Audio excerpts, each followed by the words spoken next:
Was there something that your mom did or perhaps said when you were young that made you say to yourself, when I grow up, I want to be like my mother?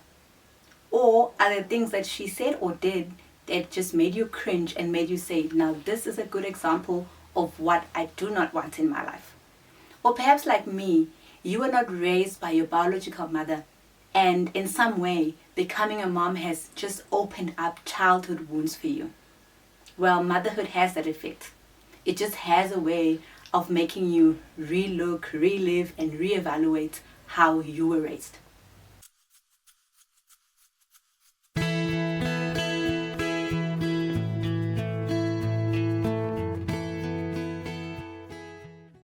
Hello guys, welcome to yet another episode of the Transition to Motherhood series with myself, Busi Sholo. Thank you so much for the love and for the engagement on my previous episodes. And if you still need to catch up, I'll make sure to put the links for you on the description box.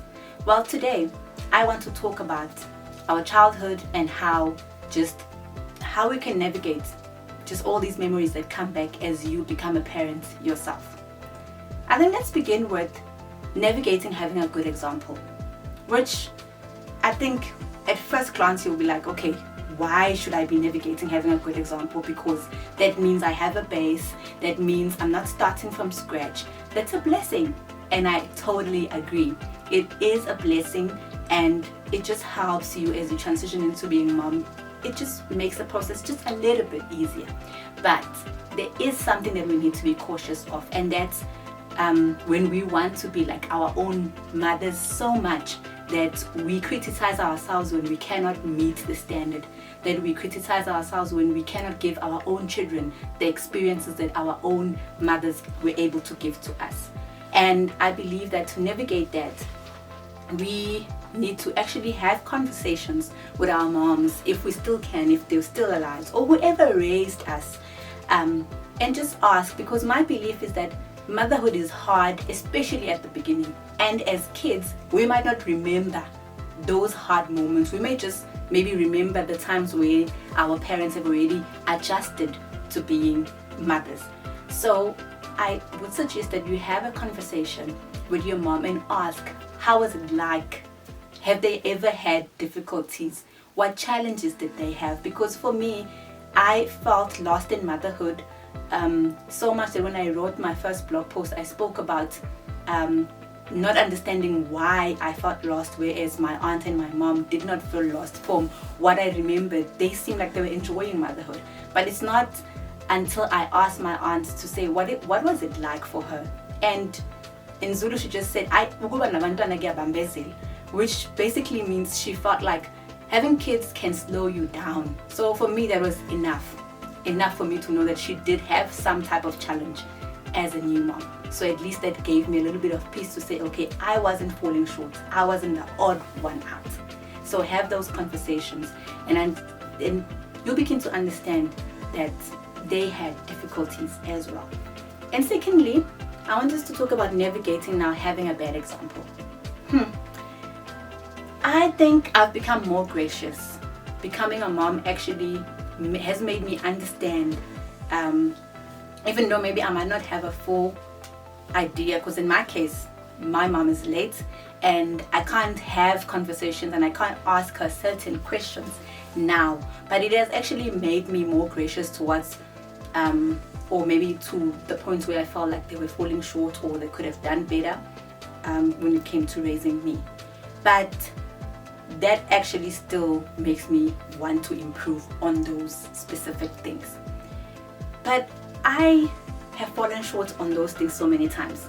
Like, you don't know how disappointing it can be to say, how can I be doing this? This is the one thing that I told myself that I would never do.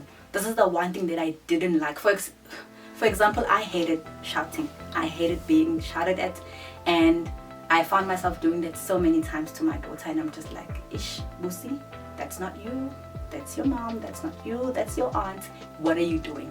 And I'll cringe and I'll feel so disappointed in myself, and I'm just like, I'm not supposed to be doing it like this. But I've learned also to be gracious now towards myself. I think we need to learn that no matter how hard we try to become a better version of our mothers, to become a better version of our parents, we will make mistakes. I mean, we're human, we're fickle, we fall short. We're not perfect. So I think navigating that, you have to be gracious to yourself. And another thing that has helped me so much is apologizing to my daughter. That hasn't come easy because that's not how I was raised. Parents did not apologize to kids. So, but now I'm learning that when you are wrong, when I am wrong, then when I actually feel like, oh my goodness, I shouldn't have done that. So I just go back to my daughter and I say, okay, sorry, Mama wasn't feeling good, or this was what happened. That's why I ended up shouting. Because my daughter is 6 and she asks, why are you shouting? So now I actually have to give an answer for that. So which has helped me with apologizing and navigating that part. Another thing that I've actually done, which I think you can try, is just trying to reflect and find out why were you in that mood, because it's not every day when you snap and you shout. Just find out what causes that.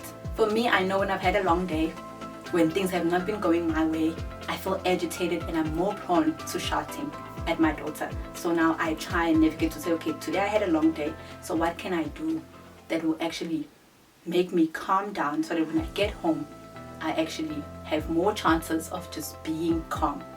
So I think we can all just relook at our situations and relook at those things that we keep doing that we said we will never do, and just try and navigate it by being gracious, by apologizing, and just by trying to find ways to be more calmer parents.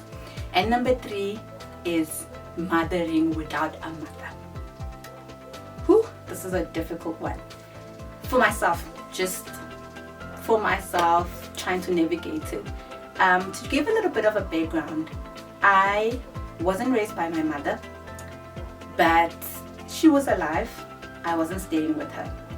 I have asked a few questions as to why the decisions was made in that way, and I have found out that it was for my own good that I wasn't staying with my mom at that time, because of just the financial circumstances. Yeah, it had to do with finances, and just me being away was thought of as the better option for me. But that doesn't take away from me wishing that I had a relationship with my mother. That doesn't take away from me sometimes finding myself being triggered by just seeing my relationship with my daughter working, and then finding myself asking, so why didn't I have that? Asking myself and telling myself that I wish I had that. So yeah, it happens like that. And then sometimes it can be a point of healing. It is a point of healing for myself actually, because I find myself also saying it's good that I'm able to experience this as a mom, even though I didn't get to experience it as a child. I have my moments. My mom passed away when I was 25. Swonkosi was 2 months, or about a month and a few weeks, I think, almost 2 months. And we hadn't had that, our relationship wasn't rekindled yet. There wasn't any problem, so to speak, but I think the way that I was raised, just we didn't connect, we didn't gel, we didn't have like an airtight mother and daughter relationship. So as a result, she wasn't the first person that came to mind when I was like, what do I do now? Swonkosi is doing this. What do I do now that this is happening? That's just the nature of the relationship. Sometimes I do blame myself and say maybe I could have fought a little bit better to know her, but that was a young me. I can't really dwell on that because there's really nothing I can do about that now. But it's just now for me to be honest and say that I do have my moment of wanting her here. I do have my moment of wanting to phone her and ask her and say, or maybe tell her that no, this is how Swonkosi is acting. Was I like this? Was I anything like this? She's doing this. Did I do this? Or perhaps just have her tell me stories. Maybe tell me and Swonkosi stories of what I was like, or maybe what it was like giving birth to me and all of those things.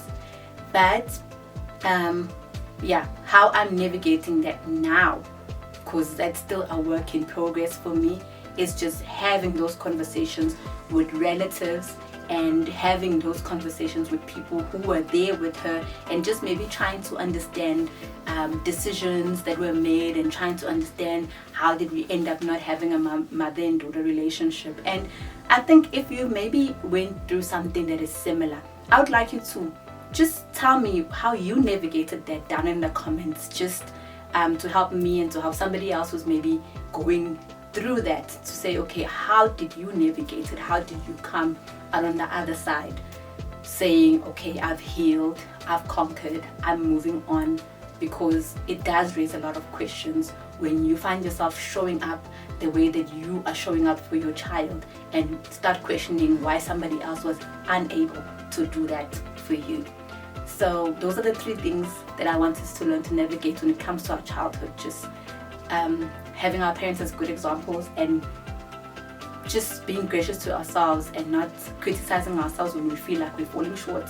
And number 2 being when we've had bad examples and we've promised ourselves that we never ever want to do that, and yet we find ourselves doing those things, to also know that we're human. Also just be gracious towards ourselves and learn to apologize to our own children. And number 3, navigating not having your own mother in your own life. I hope that this video has helped you in some way, and just it was a vulnerable one for me to share, especially the point of not having my mom, but I thought let me share it anyway. Perhaps it will resonate with somebody else. And another thing that I want to say is that when I watched the episode where Mpumi Ligaba was interviewing Amanda Dambuza, I resonated so much when she actually mentioned that when it's her children's birthday, she just doesn't only celebrate that it's their birthday, she celebrates being there. And I actually said to myself, wow, I actually want to celebrate it that way. Not only that it's Bonkosi's birthday, but I want to celebrate that I'm here. I've been here every step of the way for the past 6 years. And that for me is a blessing, especially since I never had it. Alright guys, see you again next week on our 4th episode of the Transition to Motherhood series. Mwah.